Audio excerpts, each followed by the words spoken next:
All right. I believe I am live. We'll find out in a second.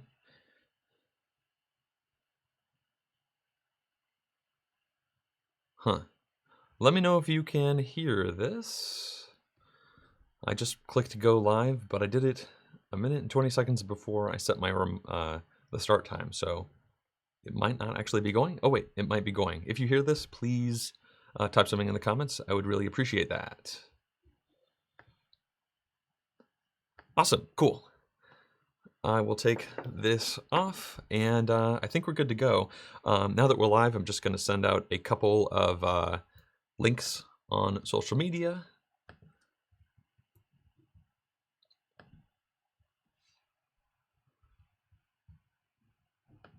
And there we go. Cool. First of all, does this sound okay to everyone? It sounded okay to me when I was listening to it in my ears, but let me know if it does. You can definitely hear me. Awesome. Awesome, awesome, awesome. Hi, Rainer. Rainer Alforce is an awesome guy that I work with Boards and Dice. But anyway, I know we are like 1 minute early, but let's go ahead and start. So feel free to ask questions away. It's 11 o'clock in the morning for me over here in California, and I haven't done one of these in about 3 months. I'm planning on going for about an hour. It seems like there are a lot of people out there right now doing live content, and so there's a lot of like overlapping. Like I know that no pun included is currently doing a Twitch live stream, and I'm pretty sure that Paul Grogan is also doing something at the same time, which is a little bit unfortunate. But either way, oh cool, lots of people are in here. Hi Mike. Hi Ross. Hi to everybody. Thank you for joining in. Oh, Shane's here too. Awesome. Mike and Shane and Ross are all longtime supporters of the Patreon campaign, which I super appreciate. One thing I'm going to say right off the bat, and you can see it over there. If you have any questions, then start off with just a big bold question. Also, if you want to, I turned on the super chat feature, which lets you do like a tiny donation in order to make your comment be a little bit bigger. I've never tried this before, so feel free to give that a go if you want, but you certainly do not need to do that for me to answer a question. Grayson Pearshell's here. Awesome. Let's see here. Oh, you just finished watching my Terraforming Mars playthrough and loved it. Well, that's really good to hear because that one, that took a while. The overall project was about 22 hours, and usually my tutorial playthroughs take about 13 to 14 hours. So I'm glad that one's actually been doing really well. I was a little worried it might not get that many views considering the game is like 4 or 5 years old now, but I did film with the Turmoil expansion, so I hoped that that would get some people interested. I was certainly interested. It made me read the rules to the Turmoil expansion. I had the game for a couple months and hadn't gotten around to it. All right. Yeah, Ross, I'm really happy you were able to join as well. All right. So the first question is coming in from Reishi Lershu. I'm going to try with names. I apologize in advance. And you asked, mind sharing the top games you recommend on Tabletop Simulator? Sure. Well, these are not going to be in order at all. I could just talk about some that have been really good.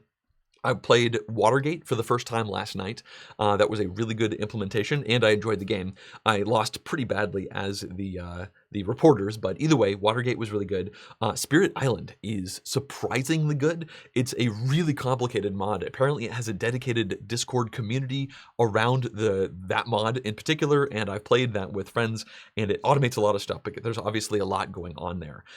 There are several good Concordia mods, and I have played one of those. We played a 5-player game a few nights ago, maybe like 5 or 6 nights ago or so, and all of us were very experienced with the game and experienced with Tabletop Simulator, so we finished a 5-player game of that in about an hour and a half, which is about average for us with Concordia. Let me see. I'm actually going to pull out my phone because I'm starting to forget some of the other ones. I'll just rattle some stuff off and then go on to the next question. Nova Luna is excellent on Tabletop Simulator. I made a mod for Manmus Alkagoniconin, which I think is pretty good. Let's see here. A War of Whispers. I tried that one. Very good mod. The Era Medieval Age mod is a little bit funky, but it works pretty well, and I'm looking forward to trying that one more.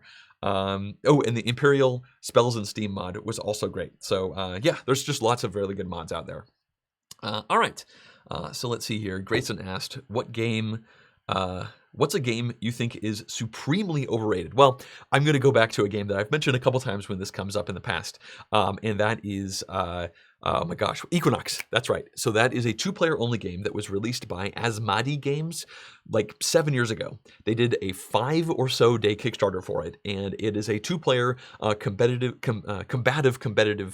tile laying game where you're placing tiles down. One person is light and one person is dark, and you're trying to place tiles down to flip other people's tiles over. Every time this has been asked in the past, I've looked it up, and it's incredibly cheap to be able to buy. I highly recommend that one. And thank you, Rainer, for being the first person to play around with the super chat. You're awesome, John. Great content, fabulous tutorials. Well, I think you're amazing too, Rainer. Rainer works for Board and Dice, and he's like my main contact with them as I'm working through the rules and the logistics of doing videos like Trismegistus and Teotihuacan and many, many others. So Rainer is totally awesome. All right, there are 32 people here. Welcome. That's really great to see. So let's see here. Jumping back up here, another question is, oh yeah, Scamp Sign. I didn't know that MPI had a Twitch channel. Gonna sub to it. You definitely should. I watched them play Isle of Cats for probably about 5 minutes. The other day I had other stuff to do, but it's a really high quality Twitch channel of them playing board games. So you should definitely check that one out. Oh yeah, Ross is happy that he won the Patreon playthrough. Ross is the reason that, well, thousands of people have been able to watch that Terraforming Mars playthrough. He requested that one with a lot of expansions. I decided not to add the Venus expansion in there because that seemed like a little bit too much, but either way. All right, a question is, have you been playing Hearthstone Battlegrounds? Ooh, that's a good question from Zumaru1. I have not, but I have a non-interactive relationship with Hearthstone as a game. Hearthstone is something that's in my life every single day. When I wake up in the morning, I have breakfast, and I watch a couple Hearthstone videos on YouTube. I pretty much 5 to 6 days out of the week, I watch some Hearthstone content, but I have not actually played a game of Hearthstone or the Battlegrounds or even the single-player content in years. And I don't know, I like watching professionals play the game. I like watching their highlight games where really cool stuff happens. So for me, I get all of the enjoyment I need out of Hearthstone, and I get to kind of keep up with the meta and the game without paying anything and without actually interacting with it at all. So I have a little bit of a strange relationship with it there. Let's see here. Hey Ross, thanks for the super chat as well. That's really awesome. I super appreciate all of the support that Ross gives. He's been a long time high level supporter, and I really appreciate that. All right, let's see here. Let's jump back up. TC3P said they decided not to buy Turmoil since it makes the game longer, but it was cool to see how it worked. Yeah, I totally understand that. Honestly, the main reason I bought Turmoil, I backed it on Kickstarter, is because through the Kickstarter, you also got the double layer boards, and I just really wanted those. So I bought it for that reason, and then I found out subsequently that non-Kickstarter backers don't get that automatically involved. And I think I would recommend the Turmoil expansion to people who love Terraforming Mars and have played it a bunch, but it definitely adds some more stuff that is certainly not necessary, but is also pretty cool. Let's see here. Robert Richardson said, you would still watch playthroughs of older games. Well, honestly, and this is not really a pitch, but I just want to mention that the contributing producer level supporter thing on Patreon lets you spend or donate $20 a month, which is a lot, I know, but it lets you request any game or any kind of board game related video, and then people vote on it back and forth, and that's why the Terraforming Mars one is made. So several older older games have been covered because of that, and I do really appreciate that. Scamp Sign said, are there any other games like Railroad Revolution that you're just hoping they make an expansion for? Probably. Let's see. I was waiting for that one for a really long time. I can tell you that I am still waiting for the expansion for me for Heaven and Ale. The expansion that came out last year at Essen didn't really do what I wanted in an expansion for Heaven and Ale. It just added a new kind of module onto the side, which added extra things that you do, but it did not actually freshen up the core mechanics of the game, which is what I felt was the main problem with that game. So I guess I'm looking forward to a second expansion for Heaven and Ale, maybe a small expansion that just varies up the different barrels and whatnot that you play with. There's probably more, but I just can't think of any at the moment. There are 40 people here now, and lots of questions, so I should probably answer these a little bit quicker. Eric Anderson asked, what game do you have an unexplained love for? His is Steam Time. Steam Time is a great game. I totally understand you loving that game. I did a review for that where I talked about a little problem I had with it, but overall, I think that game is great. I guess maybe for me, it's pioneers. There's probably others, but that's the first one that jumps off on the top of my head. That was a Queen game that came out like 3 or 4 years ago, maybe 3 years ago, and I just really like it. It's a game where you, on your turns are really simple, and you are kind of collectively moving out across the United States, but competitively, and the things that you're doing are relatively interactive as you're trying to build up tiny little engines and trying to score points in a wide variety of ways.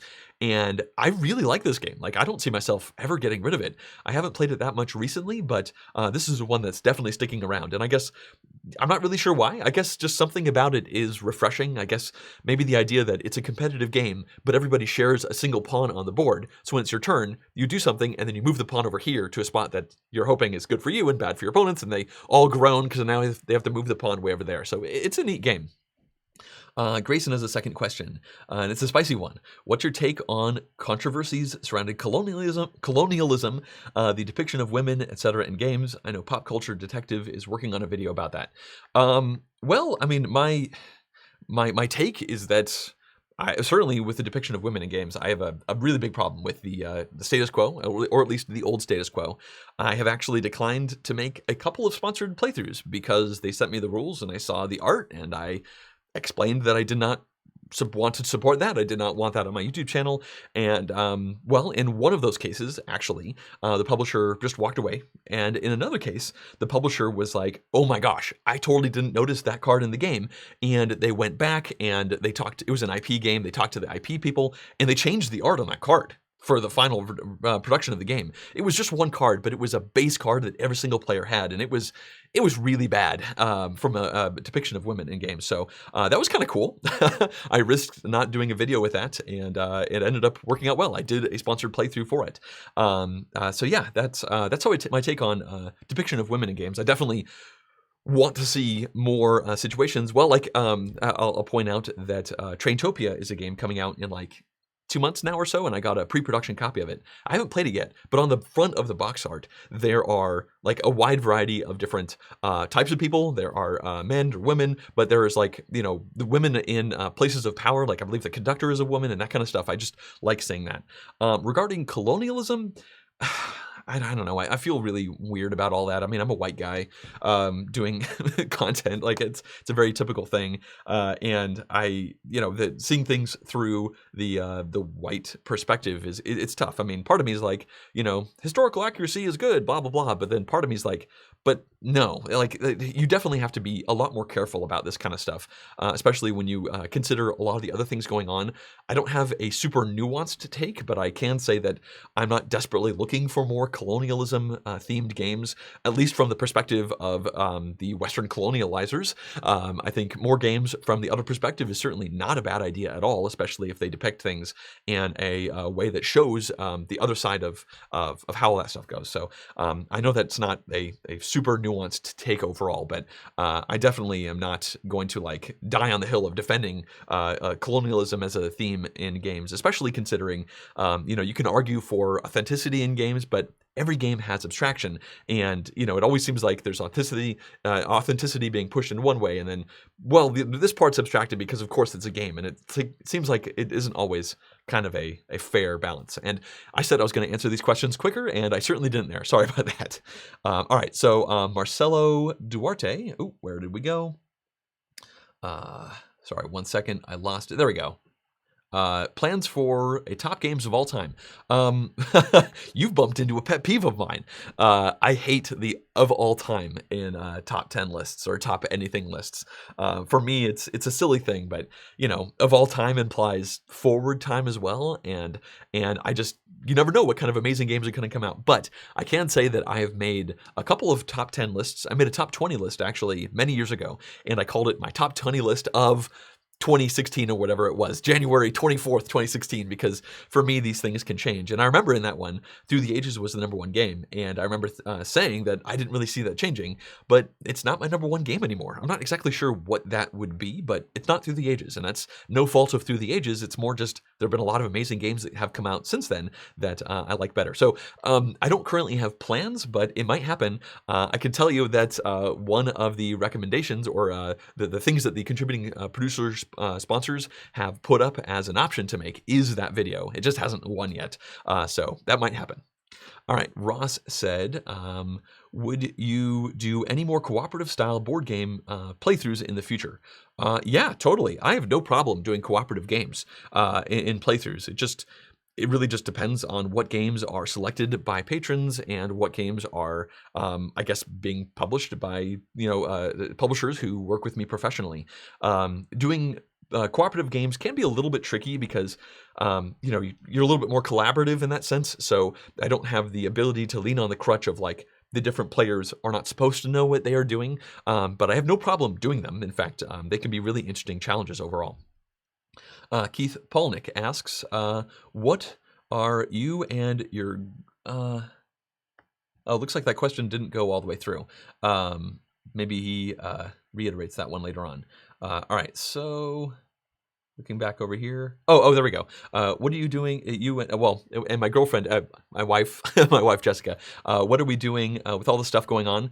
We are sheltering in place. It's been 3 weeks or so now, and we very rarely leave the house. We leave the house about once a day to walk the dog in a way that is isolated from everybody else. But we've gone to the grocery store essentially for 2 days over the course of the last 3 weeks, and we've been cooking everything at home. So we've been trying to stay inside as much as possible, and we socialize a lot online with our friends through video chat software. Let's see here. Ross said, +1 to Marcelo's. I wish you could do a top 10 every year where you visit your top games. Yeah, I know, I might. I mean, once again, going back to pet peeves, honestly, top 10s are a little bit of a pet peeve for me in general. I don't generally consume other people's top 10 lists. I sometimes wonder how good of a content style that is overall, but people really do seem to like that. And I feel like if I maybe did a top 10 every year, then I maybe am saying the same things about several of the games every year. But I don't know. I'm not super against it. It's just, I started making this YouTube channel to make content that I wanted to see more of out there on YouTube. I made reviews in a style that I felt was lacking, and I made playthroughs in a style that I felt was lacking, at least as far as options out there. So making top 10 lists has never been something I really gravitated towards because I never felt like there was a lacking amount of those out there. But again, I'm not against it, and I will especially do it if it wins the poll for that one from the contributing producers. All right.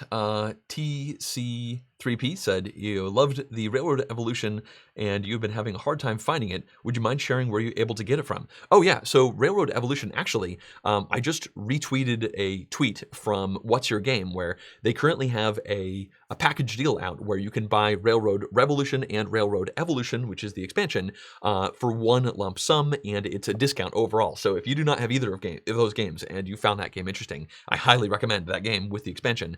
You should definitely look into that. But yeah, just go to What's Your Game's website. You order it directly from them. That's what I did. All right, David M. says, have you heard anything on how this current situation affecting the Bay Area game stores, mainly Victory Point Games of Berkeley and Black Diamond in Concord? Well, I don't know a lot. I can tell you that I am very good friends with several people that work for Victory Point Games, Victory Point Cafe, and they're closed, indefinitely, as is pretty much every cafe type situation. I don't really know anything more than that. I just know that that they're not open right now, and I really hope that they are going to survive this, just like all of those other stores. I don't have any insider information about that overall. I just really hope that they're able to survive this, just like everyone else. All right, Matt Smith asked, have you considered giving names to your opponents in your playthroughs?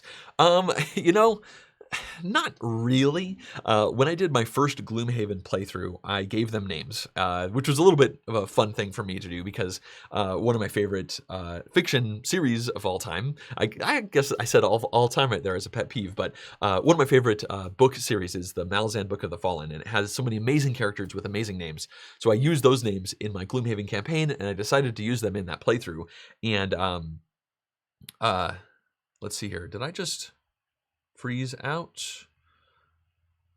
Could somebody chat real quick to tell me? I feel like maybe my stream is cut out a little bit.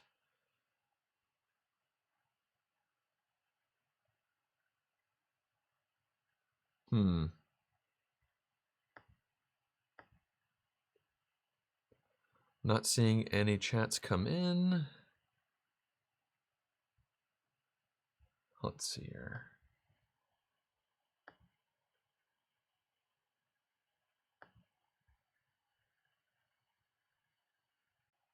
Stop streaming. Oh, okay. So people can hear me hypothetically. Please feel free to chat if you can see something. Sorry, I fell offline there for a minute. That was a little strange. Okay, cool. So if anybody, let me see here. My chat is not refreshing. So 1 second.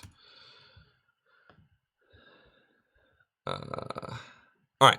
Well, nobody is really saying anything, so I'm not sure when that cut out. So I'm not sure where I should restart overall. I'm gonna scoot back up here and see if I could find where I was at.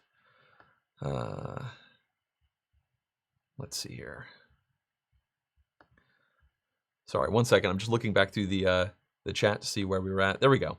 Oh, that's right. Have I considered giving names to my opponents in playthroughs? Yeah. So I did it in my Gloomhaven thing, but in general, I think it's probably easier just to keep things with the colors to keep things straight. So I don't think I really will be doing that in the future.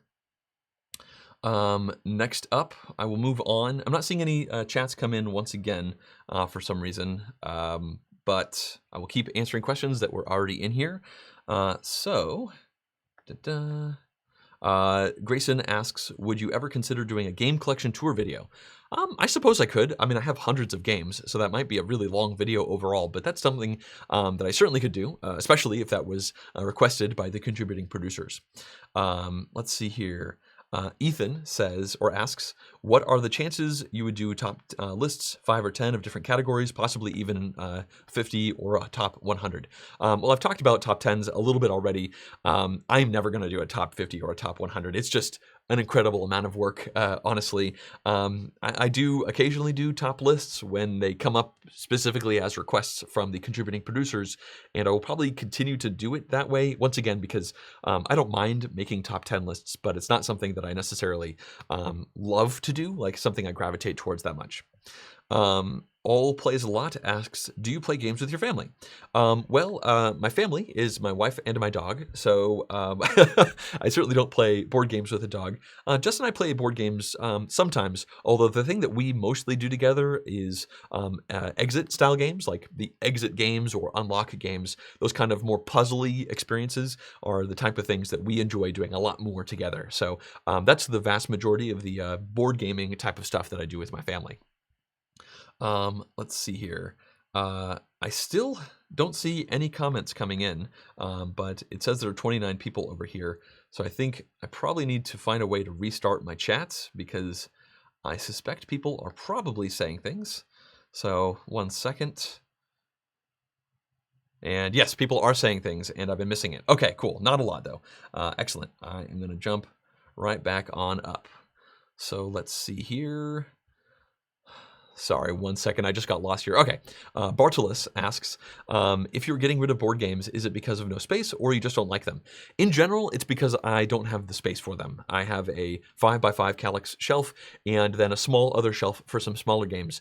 And I'm trying to keep my collection overall to that. We've been talking about maybe getting some more shelf space, which means I would be getting rid of less games for a while. But if I don't like a game, then I will get rid of it. But I would say 80% of the time, I get rid of a game from my collection because it's not good enough compared to the other ones, and I want to save that space on my shelf. Carrie Hunt says, what are your favorite card games, both standard 52 card deck and commercial? Let's see here. Well, I mean, I like Texas Hold'em Poker. That's a 52 deck card game. I don't love it. Like, I don't play it when I go to casinos or anything like that. But I like playing that with friends. I'd say that's probably my favorite 52 card deck type of game. And commercial game, I'm not sure. That's really tough to say. I mean, I'm probably skipping over some really good ones. I mean, I know games like Innovation are great. Stick'em, which I just played recently, is really good. Oh, Tichu, I'm being an idiot. Tichu is obviously my favorite card game overall, although that's kind of a 52 card deck game. It's 52 cards plus 4 jokers, but that's easily my favorite card game at this point. Let's see here. Moving on, Longchamp says, colonial games are so played out to begin with. And yeah, I definitely agree. I would much rather see other themes in general. All Plays a Lot asks, what software do you use for this live Q&A? Great question. It's called OBS, and it's free. And from what I can tell in my research online, it's what pretty much all live streamers use. So I would highly recommend you use that, and it just integrates really well with YouTube. I just had to watch some tutorials to make that happen.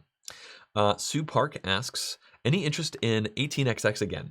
You seemed tepid after playing that one game with Ambi and Toby.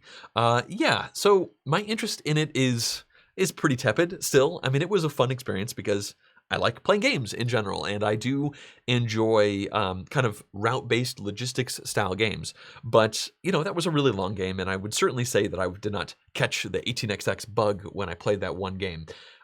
In general, I prefer my games to be more like 90 minutes long versus 3 to 4 hours long, and I fully acknowledge that in that game that I played with Ambi and Toby, and another guy named Justin, who is huge into 18xx games, that was the optimum situation to play an 18xx game as a first-time player, because they were all literal experts at this game, or at this style of game. So they took care of all the bookkeeping, they took care of a whole bunch of stuff, and they also shaved about 45 minutes to an hour off of the playtime by doing the rest on paper when the game was at its kind of inevitable conclusion. So if I was to play this game again, it would likely be with people who are not experienced with 18xx, and I think it would be very long, and I just don't think I have that in me. I certainly might play it again in the future if everybody knows exactly how to play and they can teach me and whatnot, but I am not really pushing that hard to keep playing 18xx games. Mike Bloom did a super chat. Thank you, Mike. I really appreciate that. Mike is also a Patreon supporter, so lots of support coming in. You asked, any good shows you've been watching on Netflix, Amazon Prime, etc.? Yes, we've been watching lots of shows. The one that we've been watching at the moment, kind of once a week, is Zoe's Extraordinary Playlist. I highly recommend it. It's a really fun show that's kind of funny, kind of dramatic, and it's got a lot of musical numbers in it. I'm not usually crazy about music in my fiction, but apparently that's changing because we also loved Crazy Ex-Girlfriend, which is full of hilarious, amazing songs. So that series was really good overall. We've been watching Broad City, which is a great show. And then there are other shows that have been out for a while, like Brooklyn Nine-Nine, I think is excellent. I really, really enjoyed watching that one, and many others. Oh, Jane the Virgin is another one. If you want to binge something for a long time when you're at shelter in place, definitely give Jane the Virgin a try because it is hilarious. It's like this kind of tongue-in-cheek take on soap operas. It has like 88 episodes that are all 50 minutes long, so it's a lot of stuff that you can watch, and Jess and I, we watched all of it. All right, moving on. Let's see here. Question, would you do a spoiler-filled playthrough of all the months of Pandemic Legacy Season 1? I mean, honestly, do I still own that? I think I might have thrown away everything but the board. I might have kept the board just because, you know, nostalgia and whatnot, but I think I got rid of everything else for saving space. So I don't think that is going to happen, although that is certainly a neat idea. And honestly, it's been so long, I don't really remember how all of that played out because that was years ago. Grayson Pearshell asked, do you play video games much other than Hearthstone? Well, again, I don't actually play Hearthstone. I consume Hearthstone content. But I've been playing a little bit more video games recently. We bought a Switch about a year ago, and I go off and on with it. Sometimes I'm playing games on that a lot, and sometimes not so much. There have been a lot of games going on sale recently because of the whole COVID-19 thing, and so I've been buying a lot of games on sale on the Switch, and I've been playing some of them. One recent one I played that it was wonderful, and it was $1, was Piku Niku. That was a hilarious, like 5-hour-long platforming game. So that one was really fun, but in general, I don't really play video games much. Let's see here. Yankee 2001 said, lots of other people do top 10s. They're subjective to those who play them. Yeah, it really is just a person-to-person type thing. Let's see here. Keith asked, oh, that wasn't a question. Carrie Hunt hates unboxing videos, and I am right there with you. I see no reason for me to be at all interested in watching those kind of things. I don't get them at all. Let's see here. We have found the spot where I went away, and we can look back over here, and let's see here. Oh, and a bunch of questions just came in, so let me take a quick look.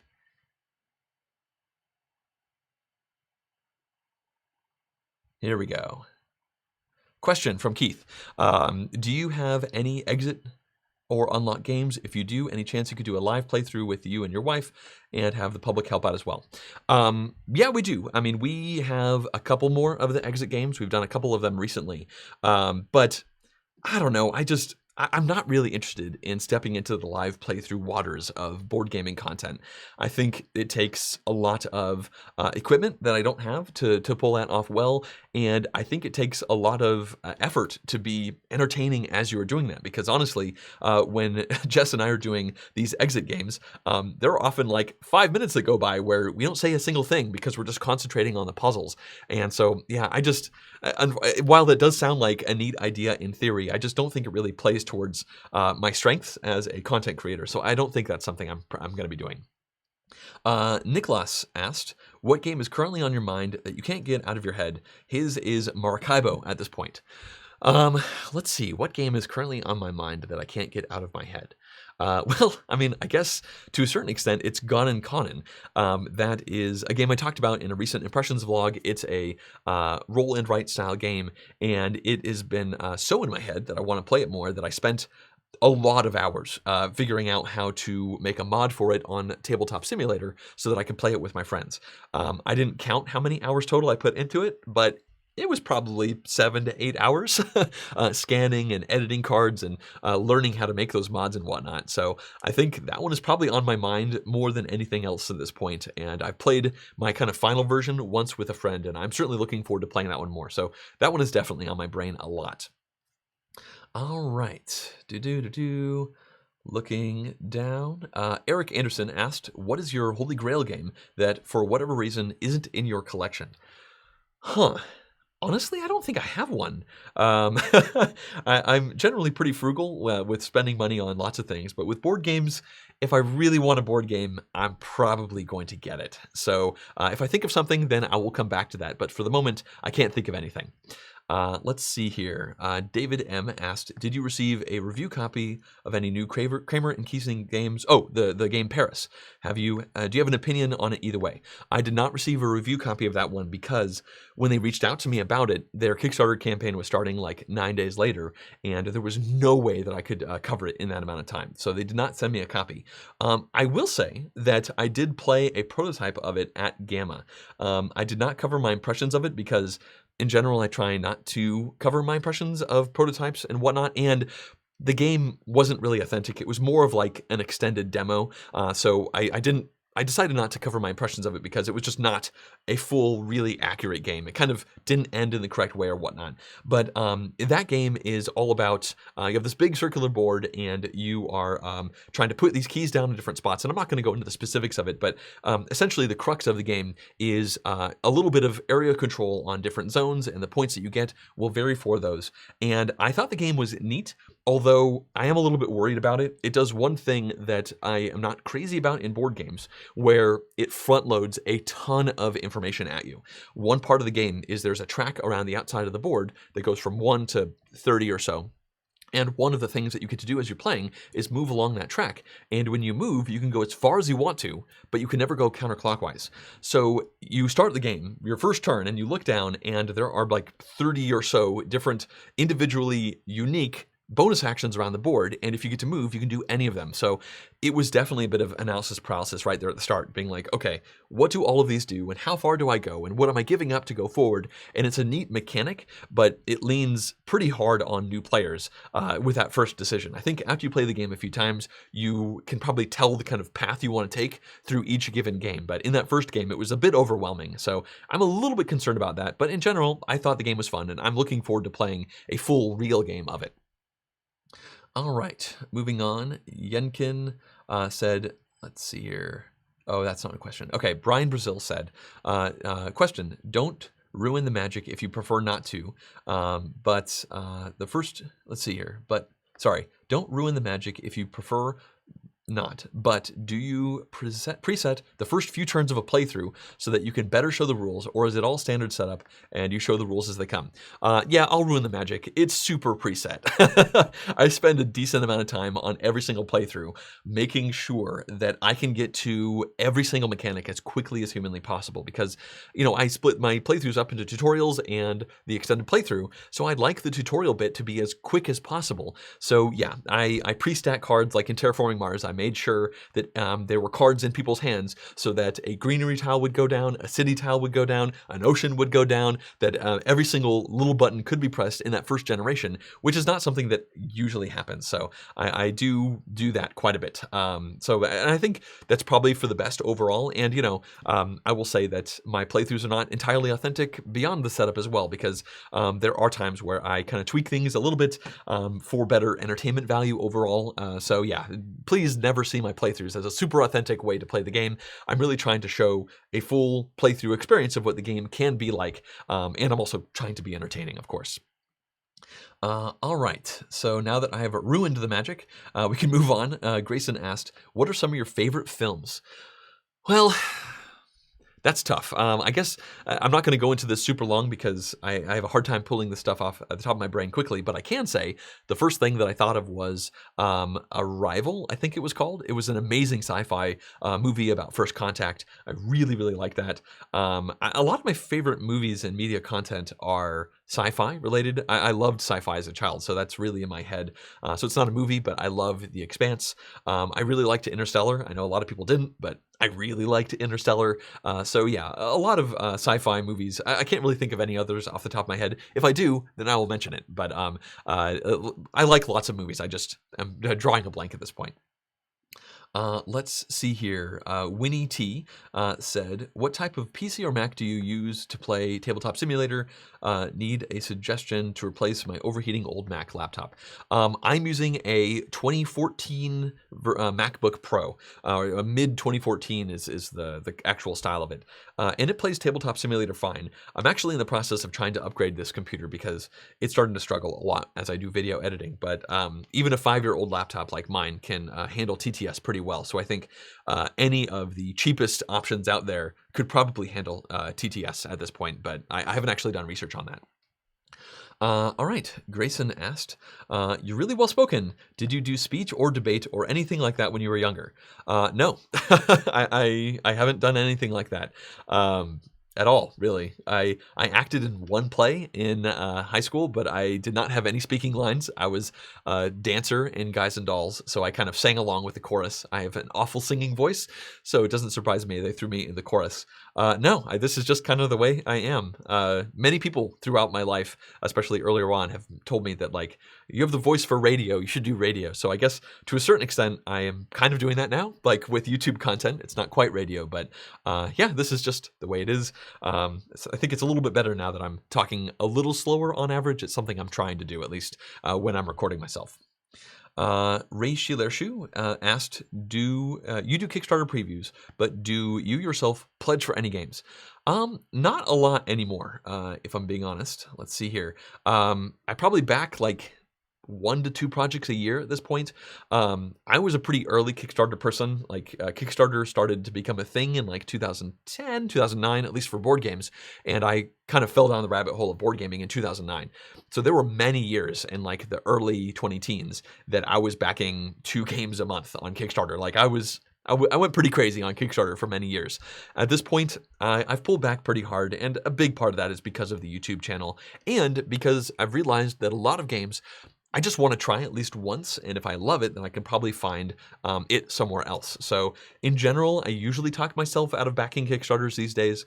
I did the Turmoil expansion for Terraforming Mars, of course, because I wanted the boards.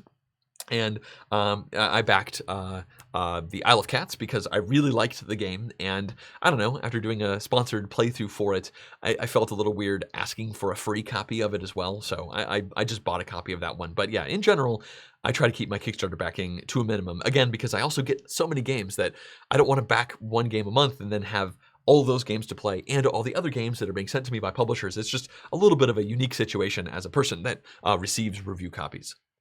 Rost asked, any games on Kickstarter you kickstarted that you can't wait to get? Yeah, honestly, the answer is essentially no, because of my answer to the previous question. None that I can think of right now. Rachel Lershu asked, while on the Kickstarter wagon, is there any April Kickstarter projects that you look forward to? Yeah, I mean, once again, I don't really pay attention to what's coming out on Kickstarter at all, beyond what publishers have reached out to me to do sponsored playthroughs for. So I'm not really on the Kickstarter wagon at all anymore, because I have so many other things to pay attention to. So unfortunately, the answer to that one is no, there aren't really anything. Let's see. Ross asked, question, quacks or taverns? So I'm guessing this question, well, I know this question is saying quacks of Quedlinburg or taverns of Tiefenthal, which are both Wolfgang Warsch designs that came out in the last 3 or so years. I think my preference is taverns of Tiefenthal, even though I'm pretty sure I've removed that one from my collection at this point as well. I liked quacks of Quedlinburg a lot at first, but my enjoyment of that one kind of fell off a cliff after a couple of rough plays. I know it's kind of a silly thing to harp on it, but there's a lot of randomness in a bag building game where you pull tokens out, and the last 2 plays of Quacks I played, I just could not draw tiles out of the bag to save my life, and I really found myself actually getting frustrated as I played through the game. And in general, if I find my mood souring because of how a game is playing, that's not generally a game I want to keep playing. So a couple of bad plays kind of killed Quacks for me.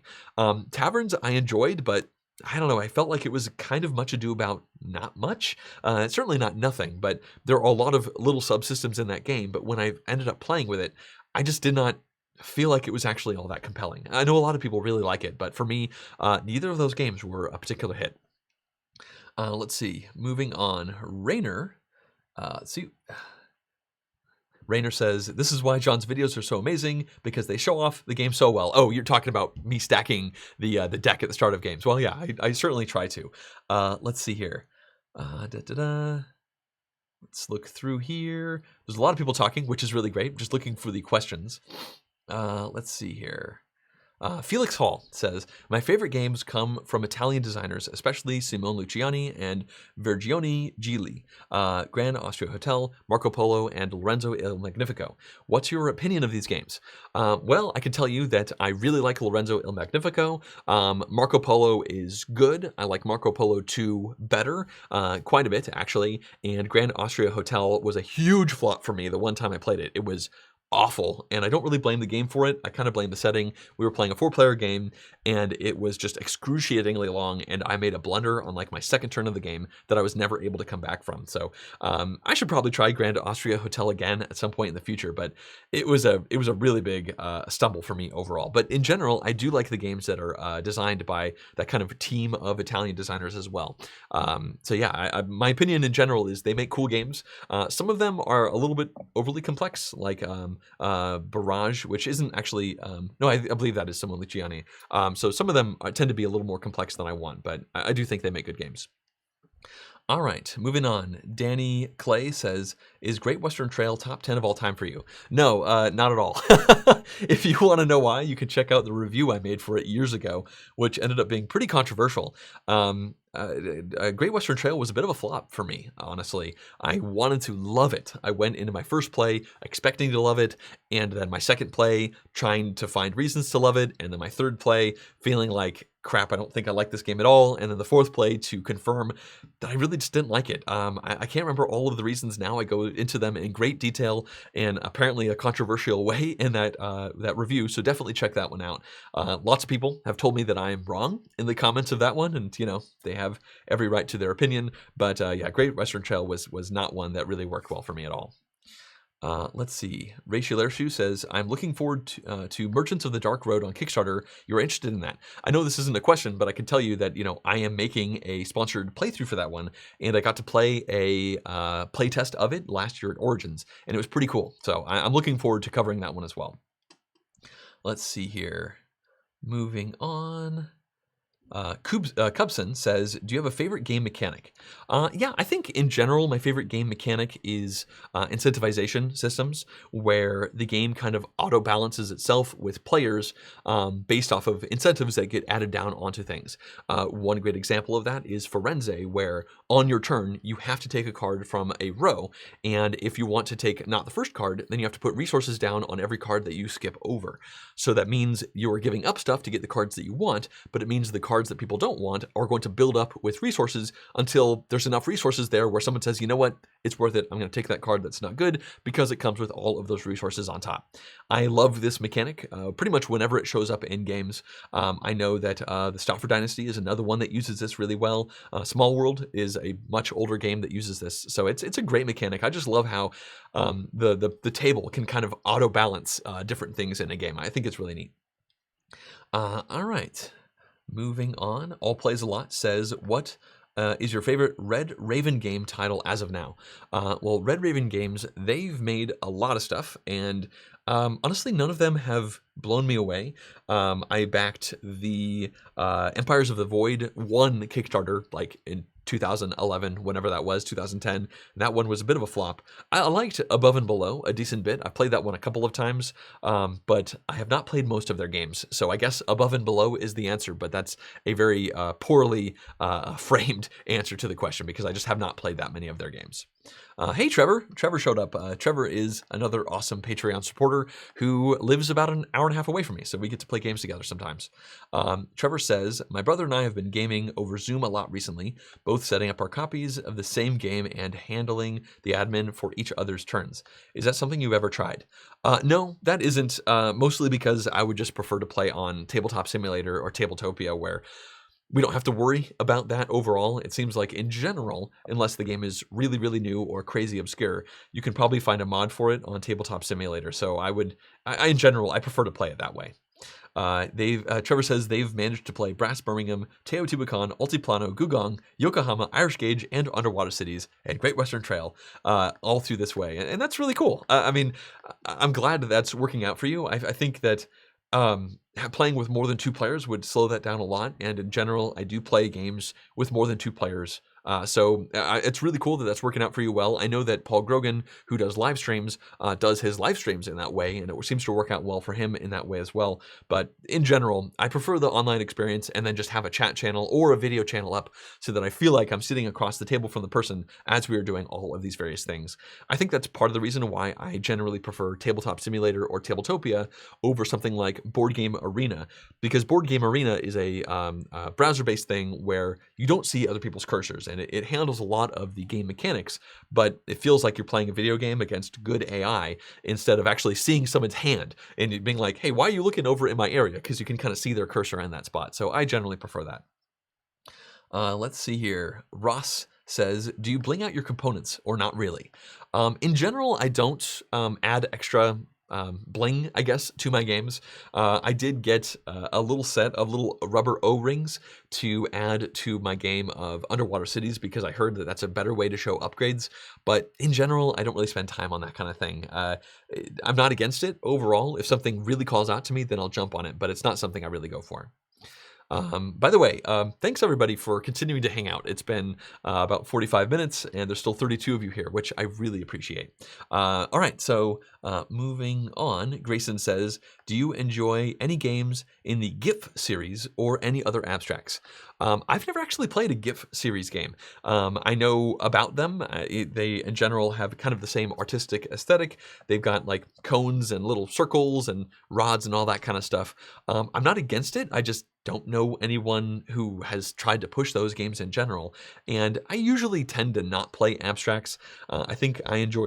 I think I enjoy randomness a little bit more in games, and I enjoy hidden information, probably because while I've played thousands of games, I'm not actually that great at games. I think I'm okay. I'm not trying to, set up a humble brag or anything like that. But, with abstracts, that's a very thinky experience that really incentivizes playing a game over and over and over again. And I very often don't actually get to do that. So I'm not against abstracts, but I generally don't play them. All Plays a Lot says that they wanted to love Great Western Trail, but it fell flat for them too.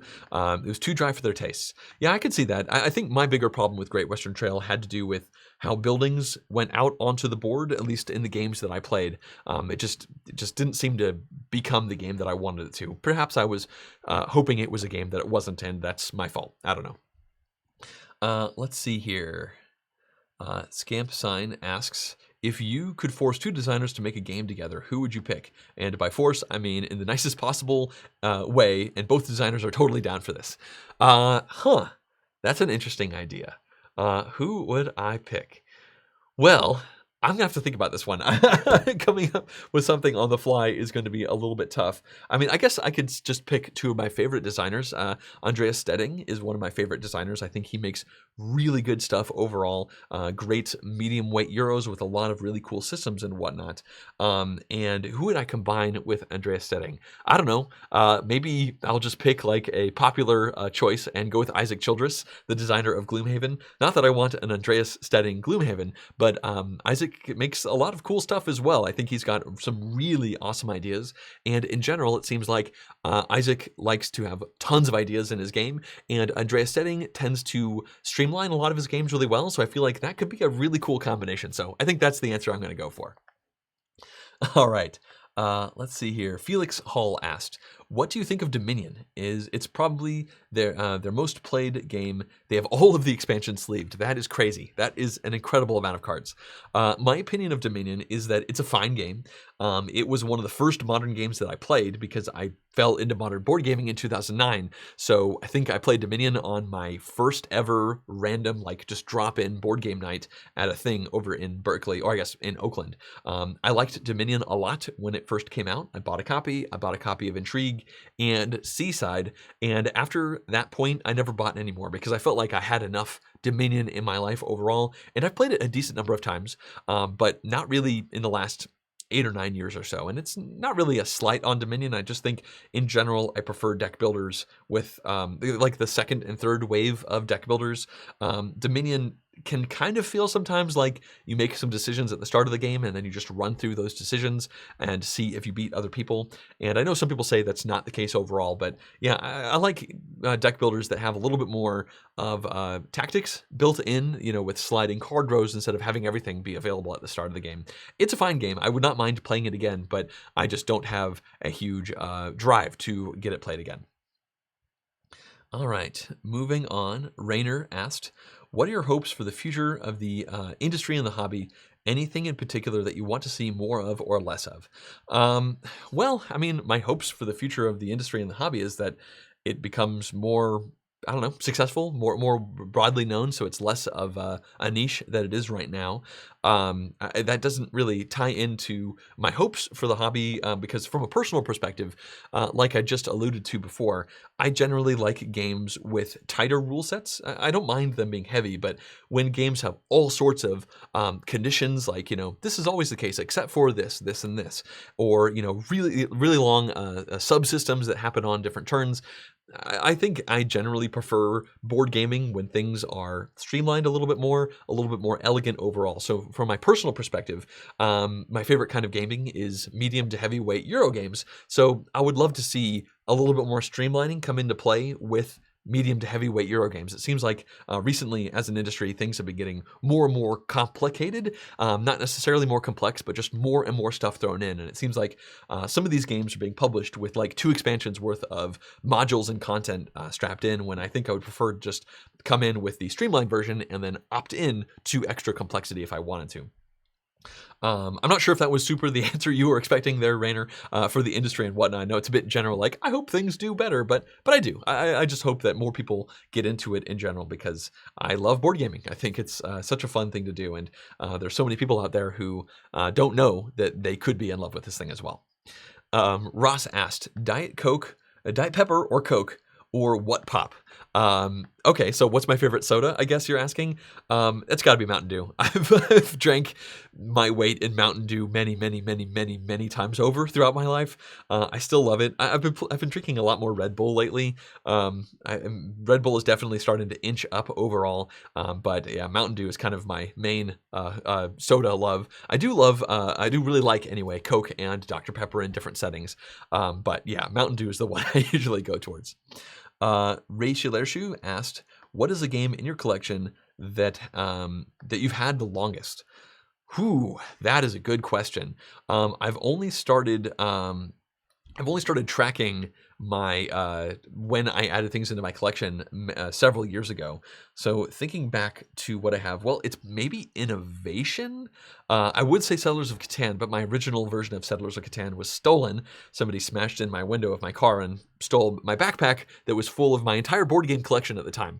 That was like 2010, and my whole collection could fit in a backpack, and I lost my entire collection. But I think I had innovation at that point. So it's probably innovation or maybe Settlers of Catan, because I got a new copy right after that. Most of the other games that I had back then, like Stone Age and Tuluva, were a couple of my first games, and Dominion, I've subsequently moved on. So yeah, I'll probably go with those. Let's see here. I don't actually own Monopoly. My parents own a copy of it that I played when I was a child, but I do not own it. Let's see here. Looking forward. Rainer. All right. What Civilization games do you enjoy from Razvan Bogdan? Well, in general, I think I prefer more abstracted Civilization games. Through the Ages is still an amazing game, even if it's not my number one game at this point. It's still an amazing game. Nations is also excellent. I actually played that one. Oh, I forgot to mention, there's a really good version of Nations in Tabletop Simulator. I played that one about 2 weeks ago with friends, and it was just a really good implementation. Like, just as good as playing it live. So I really like Nations as well. I think Nations is a little bit more tactical in general, and I think going forward, I probably don't like the asymmetry in Nations, but yeah, I think I like abstracted card-based Civilization games in general, or games that have a Civilization theme.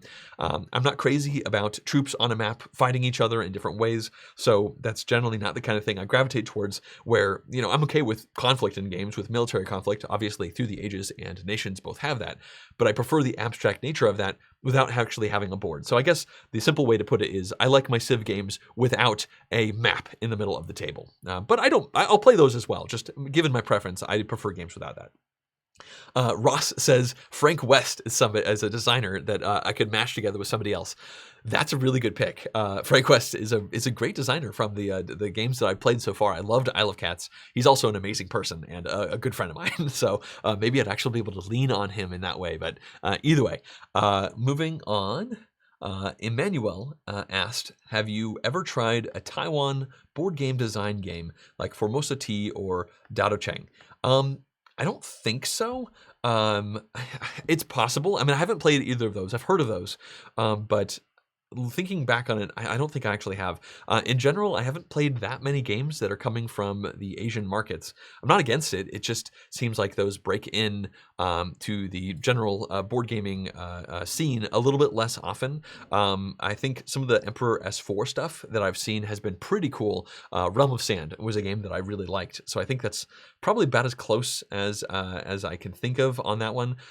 There was another stacking game that I cannot think of off the top of my head that was, I think, maybe from a Korean designer, a Korean publisher.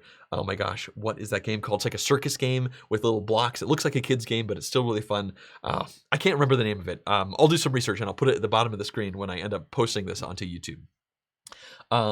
Alan Alley asked, do you have a least favorite board game component? Alan hates pawns. Do I have a least favorite component? That's not something I've ever really thought of before. I probably do. Well, actually, you know what? I'm going to say sleeves. I know it's not really a component that comes into games, but man, I hate sleeves. I know it makes shuffling a little bit easier, but I definitely enjoy the... I hate the way that cards slip around like crazy. Let's see here. So yeah, in general, I just don't like putting sleeves in play because they slide around and they're so annoying to put together. So that kind of answers your question overall. Jessica actually just sent me a message and said that I did play a game that was from Taiwan. We think it was something about smelling, but yeah, I don't remember the name of that one either. It was a really strange game that had like it was like the king of smell or something like that, where it was all about putting together things that smelled nicely, but I can't remember the details of that one either. All right, moving on.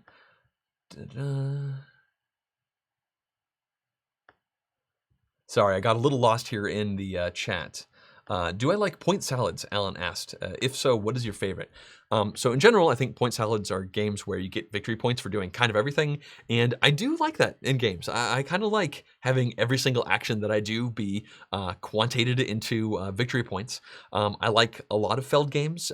Feld is somewhat famous for having a lot of point salad in his games. I'm trying to think of what games would qualify for that that I've really enjoyed. I mean, I guess it's kind of a fluffy definition, point salad, but just, games where pretty much everything that you do gets you points.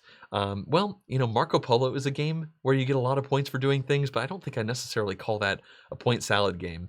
Underwater Cities gives you points for doing a lot of different things. It's kind of tough. I'm not sure if I have a favorite off the top of my head. That one's a little bit tough to say. Point salad, the point salad game. You know what? I did enjoy point salad, the point salad game. So yeah. Moving on, Rainer says that he thinks the industry is definitely moving back towards more elegant and tighter designs. And I hope you're right, Rainer. I hope you're right. Let's see here. Unfortunately, the chat keeps skipping, so I have to kind of hunt back to see where I was. And let's see here. Ross's vote for point salad mechanism games is Castles of Burgundy by Feld. Yeah, I like Castles of Burgundy. That's a good game. I just got the answer to that, the Taiwan game about smelling. It's called Sweet Nose, and it was very strange. I don't know if I actually enjoyed it, but it was neat playing it from a strange theme perspective. Let's see here. Moving on. Rainer likes Civilization, New Dawn, and Nations the Dice game. I've actually not played Civilization, New Dawn, and I would like to.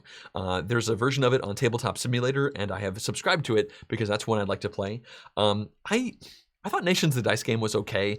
I feel like that actually, if we circle back to way before when somebody asked for if there's a game that needs an expansion, it would be Nations the Dice game. I think it needs expansion content in a pretty big way. I played it a couple times and I feel like I kind of played it out.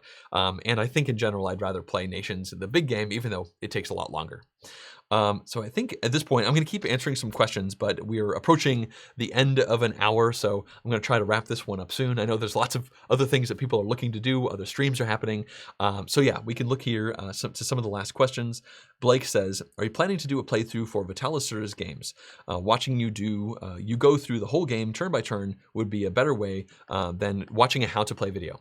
At this point, I don't have any plans to do any Lacerda games. I can tell you that way back, like when I'd done 3 or so playthroughs, I tried to do a playthrough of The Gallerist. It was really hot back then. I had just gotten my copy from Kickstarter, and I got like 2 hours into the game when I suddenly realized I'd been doing something very wrong. And then I looked into it more and realized I'd been doing many things very, very wrong. And I got super disheartened and I put it away. And at this point, I've not actually tried to do a playthrough of a Lacerda game since. I'm not against it in general, but they would certainly be a challenge to do. I've reached out to Eagle Griffin Games a couple of times in the past about potentially working together with them for making content for the games. And they've never really gotten back to me. So it doesn't seem like that's a high priority for them. So at this point, it's somewhat unlikely. I don't actually own any Lacerda games at this point. All right. Ross says, thanks for the live stream. And he's looking forward to the Oceans playthrough. Yeah, I'm actually in the middle of filming it. It's literally over here on the table. I can show you. I got little Oceans components right over here. I'm about halfway through filming it. Moving on here. I'm not sure if there are too many other questions. Razvan says, what in your opinion about board game, let's see here. What is your opinion about board games getting more and more expensive despite the huge number of games that come out? And do you think the increase in quality makes up for it? I honestly didn't know games were getting more expensive. I'm a bit out of touch when it comes to that these days. I did spend, I guess, I actually looked it up for reasons. I did spend about $900 on board games last year. So even though I get a lot of games, I still spend a decent amount of money on them. But I think I just generally try to buy the games that I want and not think about the money. I'm in a fortunate position that I can do that. I think nicer component quality is great in games. I think I certainly don't want the average game to start costing $100, but I think a little bit of an increase in price is okay from my personal perspective. Although in general, I would like board games to be as affordable as possible because I want them to be as open to other people as possible. Let's see here. Rainer says the first expansions for Nations, the dice game, was absolutely essential and improved the game. You know, I think I knew that existed and I never got around to getting it. And I think I got rid of my copy of Nations, the dice game. I should try it with the expansion at some point if I have a chance. Let's see here. Well, I think at this point, I'm essentially going to wrap this one up. I'm not going to take any more questions. This has been fun. It looks like about 40 people have been here the overall time, and I just want to thank everybody for showing up, and also thank everybody who's watching this in the future or listening to it in the future in the podcast form. This has been an interesting thing, and I am planning on doing this in the future.